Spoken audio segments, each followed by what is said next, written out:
The mother's heart. If children could realize how indifference and disrespect to parents wound the heart, they would never offend in that way. Honor thy father and thy mother is one of the first commands and was intended to be obeyed as much as any other. When one of God's commands is disobeyed, a penalty is sure to follow, whether the transgressor realizes the cause or not. It may be that every disappointment, loss, sickness, or affliction is a penalty mercy fully appointed to pay the debt here instead of hereafter. If so, what a load we would carry with us into the next life, to our great shame and hindrance if we do not expiate, in part, our faults while here. If a person should make you a costly present, you would entertain the most pleasant feelings toward that one. Your countenance would brighten, and your step hasten to do some kindness in return, and this you would perhaps consider almost nothing in comparison. Yet, to those who gave you the first smile and welcome shelter, food and clothing, loving care and teaching, do you respond as willingly? If so, how sweet must be the thought.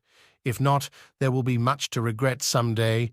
If you are making some beautiful article for yourself, your time and materials being limited, and you should mar your workmanship beyond repairing, how sorrowful you would be. But the spirit and the record you are molding are what money cannot create or replace. Neither can time efface from the faithful records of the heart the vivid picture of a misused opportunity, an injured work of the soul. There is some consolation in the knowledge that repentance cancels part of the offense, if not its result.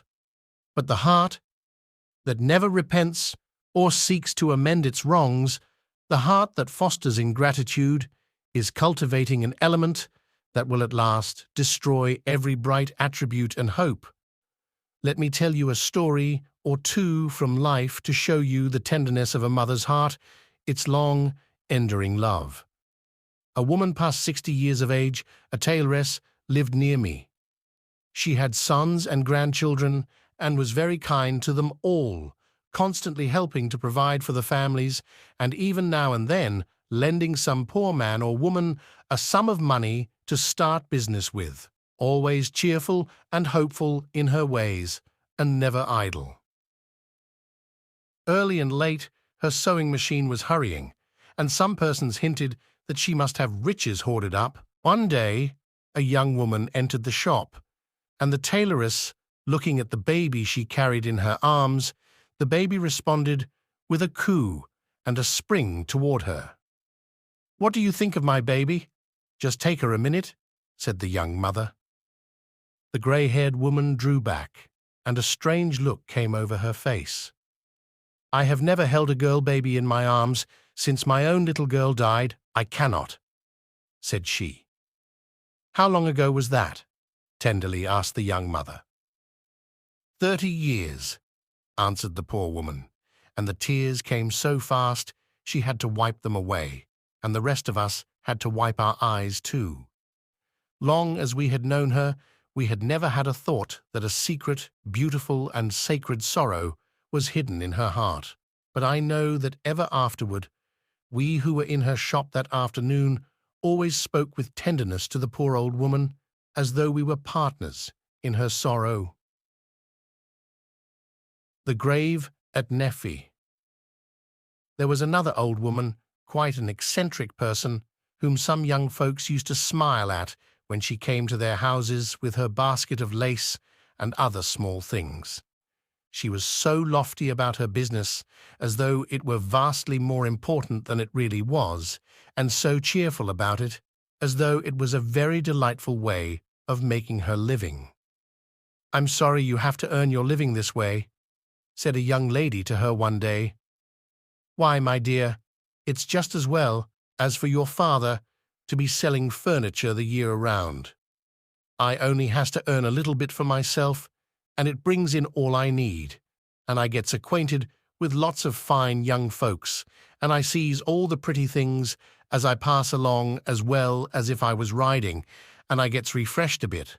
And when I goes home, I've lots to think over, that I've seen through the day, and that's better than sitting alone and fretting.